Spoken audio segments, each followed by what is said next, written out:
আসসালামু আলাইকুম এভরিওয়ান। ইনকালাব মঞ্চের মুখপাত্র উসমান হাদি। বাংলাদেশের যদি রাইট নাও সেরা কয়েকটা কণ্ঠস্বর থাকে তার ভিতরে অন্যতম উসমান হাদি একজন। তাকে কিছুক্ষণ আগে ঢাকা মেডিকেলে নেওয়া হয়েছে, সে গুলিবিদ্ধ হয়েছে।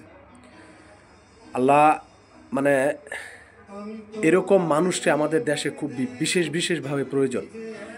এরা দেশের শুধু ভালো চায় না, সর্বোচ্চ ভালো চায়। আর যে বা যারা এই কাজটা করছে মানে অতি শীঘ্রই এটা ধরা পড়বে এবং কি প্রকাশ্য চলে আসবে। যারাই করছেন এই কাজটা কোনোভাবে ঠিক নাই। যে বা যারা করছেন তাদের প্রতি তীব্র নিন্দা, তীব্র ঘৃণা। একই সাথে হাদি ভাইয়ের দ্রুত সুস্থ কামনা করি এবং কি দ্রুত সুস্থ হয়ে আবারও আগের মতো কণ্ঠস্বরে বাংলাদেশের ঢাকা ৮ আসনের এবার নির্বাচন করতেছে সেই পথচলতা আবার দেখতে চাই। সবাইকে ধন্যবাদ।